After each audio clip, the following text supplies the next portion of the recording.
अस्सलाम वालेकुम स्टूडेंट्स, क्या हाल चाल है आप लोगों के। उम्मीद है आप लोग सब खैरियत से होंगे।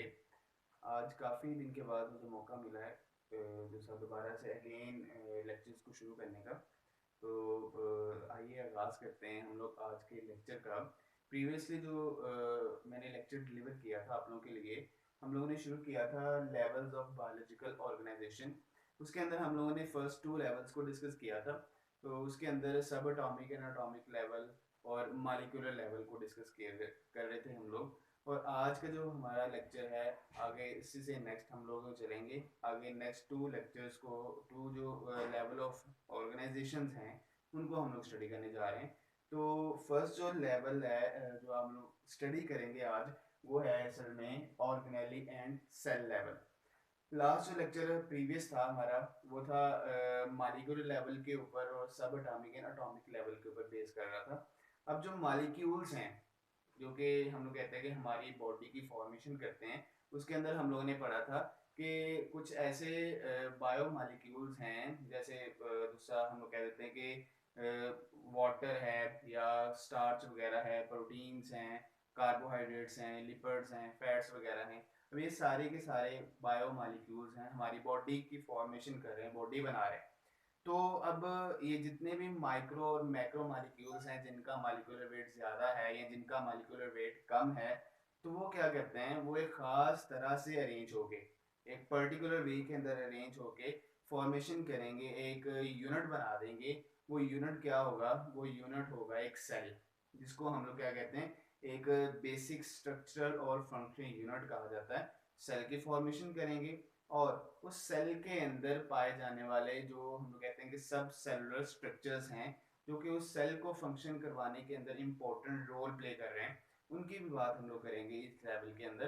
तो आइए शुरू करते हैं हम लोग। तो हम लोग क्या कहते हैं कि जो डिफरेंट या इनॉर्मस नंबर ऑफ, अब किसी एक सेल के अंदर या किसी एक हम लोग कहते हैं ऑर्गेनेली के अंदर एक नंबर ऑफ बायोमोलिक्यूल्स नहीं होंगे, उसके अंदर डिफरेंट नंबर ऑफ बायोमोलिक्यूल्स, और एनॉर्मस मतलब एक से ज़्यादा जो बायोमोलिक्यूल्स हैं वो इकट्ठे होंगे। वो माइक्रो भी हो सकते हैं, वो मैक्रो भी हो सकते हैं, जिनका मॉलिक्यूलर वेट हम लोगों ने पढ़ा हुआ कि कम और ज़्यादा होता है। तो उसी के लिहाज से वो क्या करते हैं कि डिफरेंट तरह से डिफरेंट वे में वो अरेंज होंगे और मिलके क्या बना देंगे, सेल बना देंगे या उसकी ऑर्गेनेलिस की फॉर्मेशन कर देंगे। तो ये इसकी हम लोग कहेंगे कि डेफिनेशन है। अब अगर सेल की अगर हम लोग बात करें, तो सेल के अंदर दूसरा सेल क्या है, उसके अंदर डिफरेंट ऑर्गेनेलिज हैं। अब वो अगर तो सेल किसी एक ऑर्गेनिज्म के अंदर सिंगल है, एक से ज़्यादा सेल्स नहीं, ओनली सिंगल सेल है, और एंटायर जो ऑर्गेनिज्म है वो एक ही सेल के ऊपर डिपेंड कर रहा है, उसकी पूरी की पूरी जो लाइफ है वो एक सिंगल सेल के ऊपर बेस करेगी। तो इसी के लिहाज से मैंने दो डिवीजन यहाँ पे बनाई हुई हम लोगों ने। वो कौन कौन सी आ जाएगी, एक आ जाएगी सेल, सिंगल सेल ऑर्गेनिज्म जिनको कहा जाता है, उसमें हर पूरे का पूरा जो ऑर्गेनिज्म है वो एक सिंगल सेल पे बेस कर रहा है, उसकी पूरी लाइफ की एक्टिविटीज या उसकी जो पूरी लाइफ है वो एक सिंगल सेल ही है।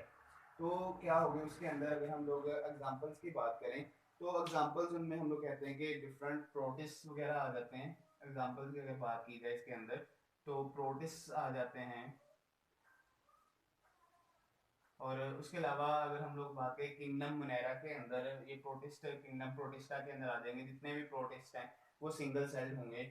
उसके अलावा अगर हम लोग बात करें मुनैरन्स के अंदर, तो मुनैरन्स जितने भी हैं वो सारे के सारे क्या आ जाएंगे, अंडर दिस ब्रांच आ जाएंगे, अंडर दिस स्टडी आ जाएंगे, जिसको हम लोग कहते हैं सिंगल सेल्ड ऑर्गेनिजम्स का नाम देते हैं। अच्छा, उसके बाद अगर हम लोग बात करें, बहुत सारे ऐसे इस अर्थ के ऊपर पाए जाने वाले ऑर्गेनिजम्स हैं जो कि सिंगल सेल के ऊपर बेस नहीं कर रहे, उनकी लाइफ सिंगल सेल के ऊपर बेस नहीं कर रही, बल्कि न्यूमरस जो उसके अंदर सेल्स मौजूद हैं, ट्रिलियंस की तादाद में सेल्स उसके अंदर मौजूद हैं। तो वो ऐसे ऑर्गेनिज्म जिनके अंदर ऐसे ट्रिलियंस की तादाद में सेल्स मौजूद होंगे, उनकी लाइफ उन ट्रिलियंस ऑफ सेल के फंक्शन के ऊपर बेस कर रही है, तो ऐसे ऑर्गेनिजम्स को हम लोग क्या कह देंगे, मल्टी सेलुलर ऑर्गेनिजम्स का नाम दिया जाता है। तो उन मल्टी सेलुलर ऑर्गेनिजम्स के अंदर अगर हम लोग बात करें, उनके एग्जांपल्स की बात की जाए, तो उनके एग्जांपल्स के अंदर हम लोग कह देंगे फंजाई स्पोज आ जाता है। फंजाई के अलावा सारे के सारे जितने भी एनिमल्स हैं वो आ जाएंगे उसके अंदर, प्लांट्स आ जाएंगे उसके अंदर।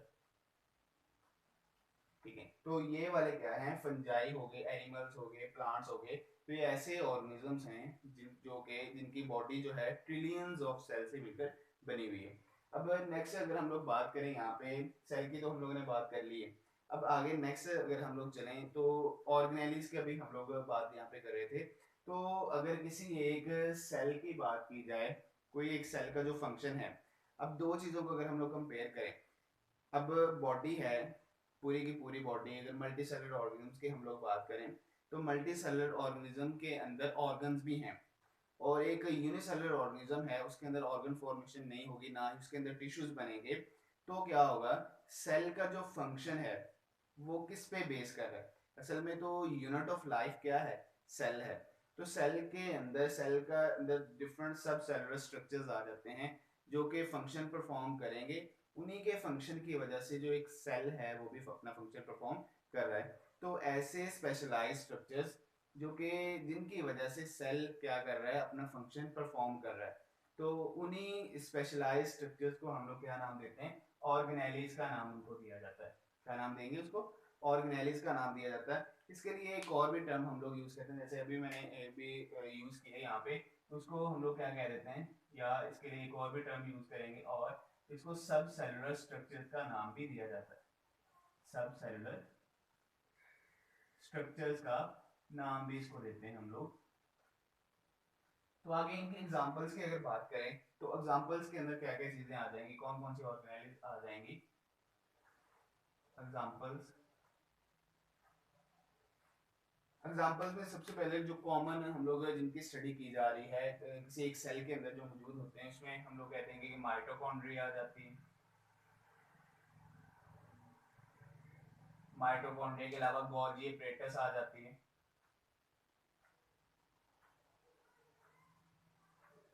उसके अलावा हम लोग अगर बात करें एंडोप्लाज्मिक रेटिकुलम आ जाएगी।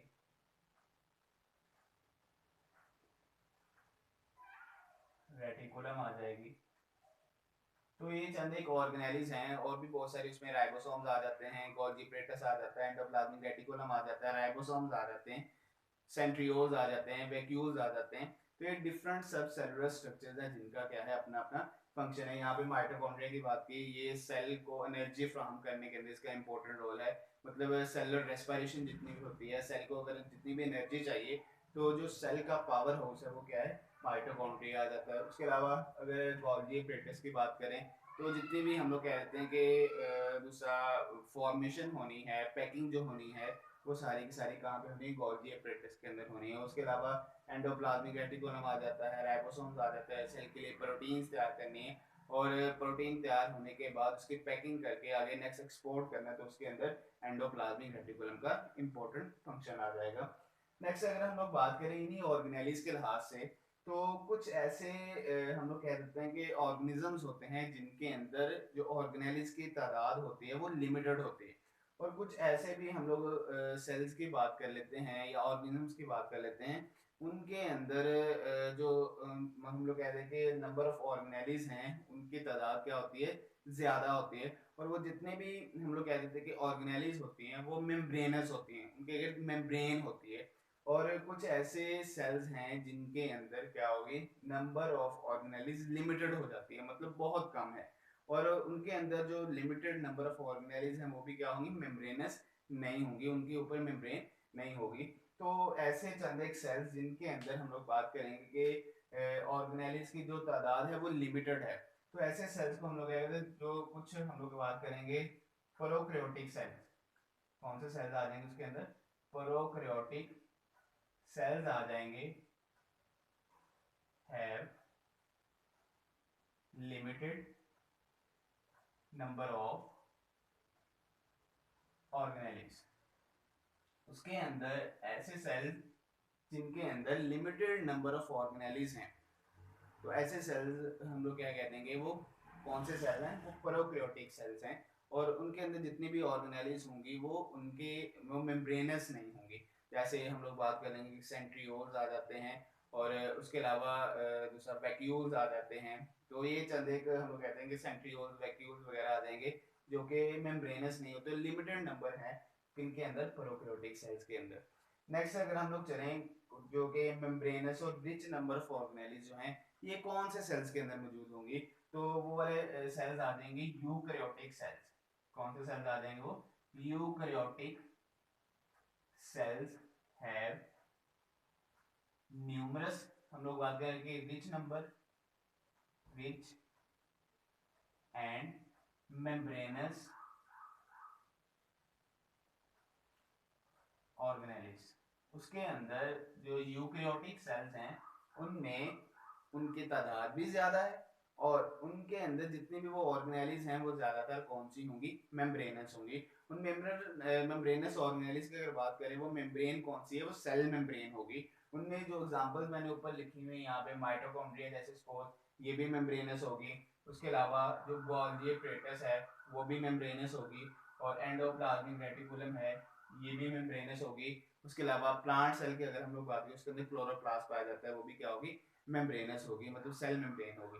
और कुछ नॉन मेम्ब्रेनस अगर ऑर्गेनेली की बात करें, वो पहले भी मैंने आप लोगों को बता दिया है कि उसके अंदर राइबोसोम्स वगैरह आ जाते हैं। नेक्स्ट अगर हम लोग चलें, कई कईयों के अंदर हम लोग बात करें presence of cell membrane. Cell membrane की अगर बात की जाए सेल्स के अंदर, तो आइदर अगर हम लोग बात करेंगे वो प्रोकैरियोटिक सेल है या वो यूकैरियोटिक सेल है, तो इससे कंसर्न हमें नहीं है, लेकिन इन दोनों के अंदर क्या होगी, सेल मेम्ब्रेन की प्रेजेंस जो है वो लाजमी है। क्योंकि सेल मेम्ब्रेन जितने भी हैं, सेल मेम्ब्रेन ने क्या फंक्शन परफॉर्म करना है, एक तो ये इलास्टिसिटी प्रोवाइड करती है सेल को, और जितने भी मटेरियल्स की ट्रांसपोर्ट होनी है वो इसी के जरिए होगी, क्योंकि इलास्टिक है। तो एंडोसाइटोसिस और एक्सोसाइटोसिस मतलब मटेरियल्स की जो मूवमेंट है सेल के अंदर, और मटेरियल की जो मूवमेंट है सेल के बाहर, वो इसी मेम्ब्रेन के जरिए होनी है। तो जाहिर बात है, चाहे वो प्रोकैरियोटिक सेल है चाहे वो यूकैरियोटिक सेल है, उसको बाहर से किसी चीज की जरूरत पड़ेगी, या उसने किसी चीज को एक्सपोर्ट करना है, बाहर एक्सपोर्ट करना है, तो वो कैसे करेगा, उसी सेल मेम्ब्रेन के जरिए करेगा। इलास्टिसिटी शो करती है वो। तो इसी वजह से हम लोग बात करते हैं कि ये जो सेल मेम्ब्रेन की प्रेजेंस है वो दोनों के अंदर हो सकती है, या वो प्रोकैरियोटिक भी हो सकता है या यूकैरियोटिक, दोनों दोनों के अंदर उसकी प्रेजेंस क्या है, लाजमी है। तो इसकी भी अगर हम लोग बात करें, cell membrane, cell membrane is present in both, किन किन के अंदर होगी उसकी presence, prokaryotic and eukaryotic cell, prokaryotic and eukaryotic cell, दोनों के अंदर उसकी प्रेजेंस लाजमी है, दोनों के अंदर वो मौजूद होती है। हालांकि यहाँ पे हम लोगों ने ऑर्गेनेलिज की बात की थी, प्रोकैरियोटिक सेल के अंदर नंबर ऑफ ऑर्गेनेलिज लिमिटेड है, कम है, और यूकैरियोटिक सेल के अंदर नंबर ऑफ ऑर्गेनेलिज ज्यादा है, रिच इन नंबर है, और वो मेम्ब्रेनस भी हैं ज्यादातर। लेकिन दोनों के अंदर एक सिमिलैरिटी क्या आ जाती है, वो सिमिलैरिटी ये है कि उन दोनों के अंदर सेल मेम्ब्रेन लाजमी मौजूद होगी। देन यहाँ पे ये हम लोग यहाँ पे एंड करेंगे इस ऑर्गेनेली और सेल लेवल का। नेक्स्ट जो मोस्ट इंपॉर्टेंट, अब यहाँ तक जो लेवल आ जाता है ऑर्गेनेली एंड सेल लेवल, इसके अंदर यूनिसेलुलर ऑर्गेनिज्म भी आ जाते हैं, मल्टी सेलुलर के अंदर तो ये आ ही जाएगा। लेकिन आगे नेक्स्ट अगर हम लोग बात करें मल्टी सेलुलर ऑर्गेनिज्म के अंदर, जो सेल्स हैं, डिफरेंट जो सेल्स हैं, वो क्या काम करते हैं, एक ग्रुप बना लेंगे। वो ग्रुप बनाने के बाद वो सिमिलर सेल्स होंगे या डिफरेंट होंगे, उनके बाद में मैं बात करूंगा। लेकिन मल्टी सेलुलर ऑर्गेनिजम्स के अंदर एक से ज्यादा, अब इसके नाम से हम लोग को पता चल रहा है, जैसे यहाँ पे मैंने आप लोगों को बताया था कि मल्टी सेलुलर ऑर्गेनिजम्स के अंदर जो ट्रिलियंस ऑफ सेल्स मौजूद होते हैं, वो ट्रिलियंस ऑफ सेल्स क्या फंक्शन परफॉर्म करते हैं, in the form of tissue, tissue के फॉर्म में वो फंक्शन परफॉर्म करेंगे, और वही जो टिश्यूज होंगे आगे उसकी बॉडी की फॉर्मेशन, बॉडी को बनाने के अंदर उनका इंपॉर्टेंट रोल होगा। वो भी आगे नेक्स्ट लेवल के अंदर हम लोग चलेंगे, organ and organ system level के अंदर, वो हम लोग इसकी बात करेंगे, टिश्यू कैसे आपस में मिलकर ऑर्गन्स और ऑर्गन सिस्टम्स बनाते हैं। तो टिश्यू लेवल की अगर हम लोग बात करें, तो टिश्यू लेवल, टिश्यू स्किन के अंदर मौजूद होंगे, यूनिसेलुलर के अंदर तो उसके नाम से पता चल रहा है आप लोगों को कि ओनली सिंगल सेल है। लेकिन मल्टी सेलुलर ऑर्गेनिज्म्स के अंदर क्या होगा, सिमिलर सेल्स का एक ग्रुप बनेगा। वो सिमिलर सेल्स है, जाहिर बात है उनका फंक्शन भी क्या होगा, सिमिलर होगा। तो वो सिमिलर सेल्स का जो ग्रुप है वो परफॉर्मिंग सिमिलर फंक्शन, वो एक यूनिट बना देगा। उस यूनिट को क्या कह देते हैं हम लोग, वो यूनिट क्या होगा, टिश्यू कहलाएगा। अब टिश्यू की अगर हम लोग बात करें, इसकी डिफरेंट एग्जांपल्स की बात की जाए, तो एनिमल के अंदर भी वो टिश्यूज हो सकते हैं, प्लांट जो हैं उनके अंदर भी वो टिश्यूज हो सकते हैं। तो इनके अगर एग्जांपल्स की बात की जाए, तो इनके एग्जांपल के अंदर और साथ में इनका पर्टिकुलर फंक्शंस भी वो परफॉर्म कर रहे हैं।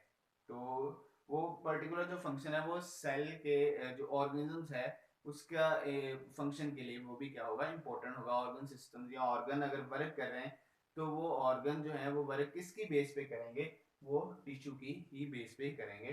तो यहाँ पे अगर हम लोग एग्जांपल्स की बात करें, सिंपली एनिमल टिश्यूज की अगर बात की जाए, तो एनिमल टिश्यू के अंदर सबसे पहले हम लोग बात कर लेंगे मसल टिश्यूज की, साथ में इसका फंक्शन भी हम लोग देख लेंगे मसल टिश्यूज।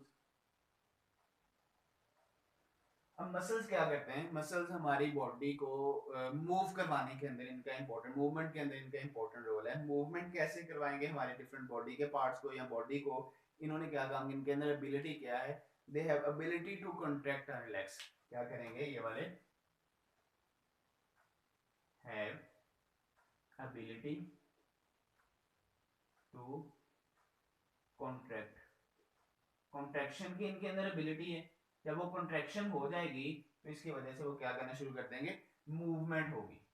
दे शो मूवमेंट, मूवमेंट के अंदर इनका इंपॉर्टेंट रोल होगा, मूव करवाने के अंदर इनका इंपॉर्टेंट रोल आ जाएगा। ये एक तो हम लोगों ने बात कर ली मसल टिश्यूज की। दूसरी अगर हम लोग बात करें यहाँ पे, तो उसमें ग्लैंडुलर टिश्यूज आ जाते हैं, ग्लैंडुलर टिश्यूज आ जाएंगे।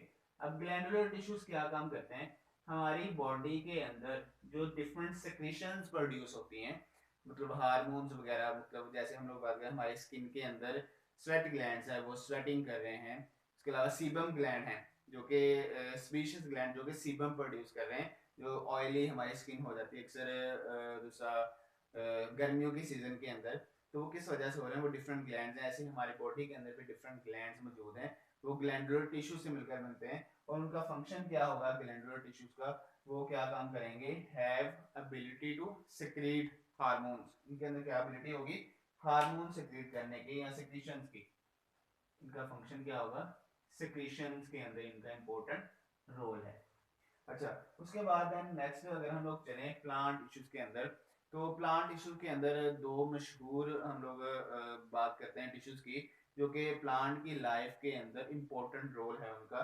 तो उनके अंदर आ जाएंगे, सबसे पहले हम लोग बात करेंगे जाइलम टिश्यूज की। जाइलम का क्या फंक्शन है, जाइलम कर रहा है फंक्शन परफॉर्म, जो जितने भी हम लोग कहते हैं कि वाटर जो है वो जरूरी है प्लांट के लिए। अब प्लांट के लिए क्यों जरूरी है, रूट्स उसको अब्सॉर्ब करेंगी और लीव तक उसको पहुंचाएंगे, और लीव के अंदर वो फोटोसिंथेसिस के अंदर इंपॉर्टेंट रोल प्ले कर रहा है। तो जितनी भी वाटर की जो ट्रांसपोर्ट होनी है वो किसके जरिए होगी, ट्रांसपोर्ट ऑफ वाटर, वो किसके जरिए होना है, जाइलम के जरिए। और दूसरा एक आ जाएगा यहाँ पे अनदर टिश्यूज आ जाएंगे प्लांट के अंदर, प्लांट के टिश्यूज के एग्जांपल के अंदर वो कौन सा आ जाएगा, फ्लोएम आ जाएगा। तो फ्लोएम का क्या फंक्शन होगा, फ्लोएम ने जितनी भी प्रोटीन्स की, शुगर वगैरह की, जो ग्लूकोज बन रहा है, जो फूड बन रही है लीफ के अंदर, तो उसकी ट्रांसलोकेशन करनी है, उसको ट्रांसपोर्ट करना है डिफरेंट बॉडी के पार्ट्स तक। तो इसका क्या फंक्शन होगा, translocation of food, translocation of food, plant के अंदर ही फूड को क्या करेगा, ट्रांसलोकेशन इसकी होगी, ट्रांसपोर्ट होगी। तो ये था आज का हमारा लेक्चर। इसके अंदर हम लोगों ने लेवल ऑफ बायोलॉजिकल और नेक्स्ट जो दो लोगों ने आज पढ़े हैं उसके अंदर ऑर्गेनेली एंड सेल लेवल आ जाता है और टिश्यू लेवल आ जाता है। तो उम्मीद करता हूँ मैं आप लोगों को ये वीडियो अच्छी लगी होगी, तो इसको लाइक कीजिएगा और इसको सब्सक्राइब भी कीजिएगा मेरे चैनल को। और इंशाल्लाह नेक्स्ट हम लोग अगली वीडियो के साथ हाजिर होंगे, तब तक के लिए अल्लाह हाफिज़, थैंक यू सो मच।